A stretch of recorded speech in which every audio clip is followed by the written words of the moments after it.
There's an old saying that grandparents all across the country say that the eyes are the window into the soul, and I truly, truly believe that. Hi, my name is Alec Mefford, and today I'll be giving a presentation on how we see and some of the visual impairments that cause people to see the world in a drastically different way. I chose this topic because I have a love for the eye.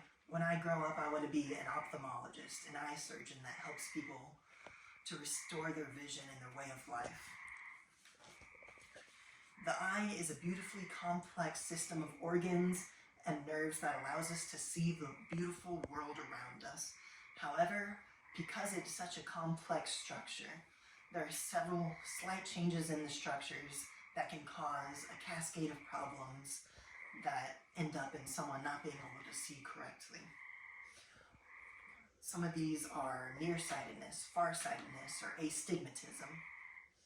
But because of advancements in technology and eye care, we're able to restore their vision to be able to see 20/20. Before we can understand why some people see the world differently, we must understand how we see to begin with. And to do that, we must understand the structures and anatomy of the eye. In my visual aid, you can see a cross-section of the human eye, and starting from the outside is the cornea. It forms a protective layer around the eye. It keeps out bacteria, fights infection, but most importantly, it directs light into the pupil. Now our next stop is the pupil. The pupil dilates and constricts to allow light to enter into the eye.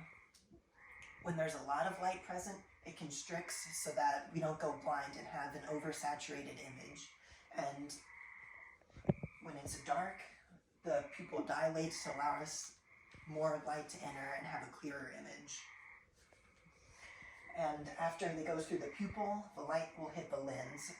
And from there, it'll focus down into a very small point called the focal point that hits the back of the eye, called the retina.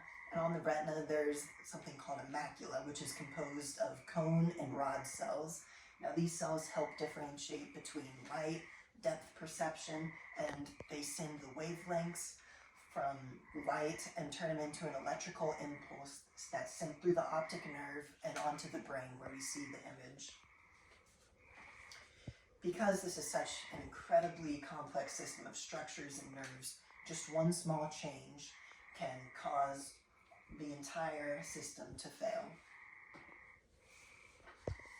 20/20 vision, or normal vision, is when the focal point hits directly on the back of the retina. And this makes everything in focus, nothing seems blurry. But with nearsightedness, the focal point lies in front of the retina, meaning that far away objects will seem blurry.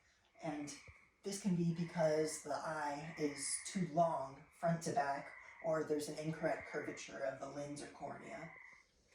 And just the opposite of nearsightedness is farsightedness, and this is where the focal point is behind the retina, and so this causes objects that are nearby to seem blurry and far away to seem crystal clear.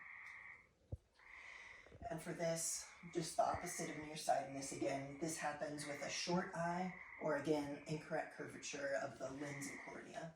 And probably the most complicated is astigmatism. And this happens where there is only an error in the curvature of the cornea and the lens, which causes multiple focal points, some behind the retina, some in front of the retina. And this causes everything, no matter what the distance is, to be blurry.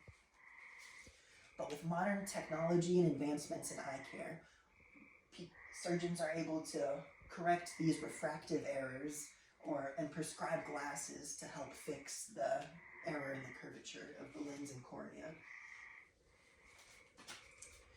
For nearsightedness, you use concave lenses, which just work to push the focal point back onto the retina so everything can be in focus. And just like the opposite again, farsightedness uses convex lenses to pull the focal point back onto the retina. And for astigmatism, again, it's the most complicated, so they use cylindrical lenses that have different prescriptions in different parts of the lens so that your focal points focus onto one single point instead of multiple different focal points, and they all focus right onto the retina. Next is a refractive error surgery. So this is your LASIK, your PRK, which uses lasers to surgically alter the curvature of the lens or cornea so that it just makes sure that everything hits the retina perfectly. There's also things like cornea transplants or intraocular lenses, which are just artificial replacements for a corneal lens so that you don't have to have that corrective surgery. Having your vision saved is a life-changing event for anyone with a visual impairment. This is the reason that I want to be an ophthalmologist. I want to change and save people's lives every single day. The eyes truly are the window into the soul. They're the way that we see and understand this beautiful world around us. Just one minor change in the structures of the eye can dramatically change how we see. But with modern advancements, people are able to see, get their lives back. And I'm just so excited to see what the future holds in eye care, what the possibilities can be. They're endless. Thank you.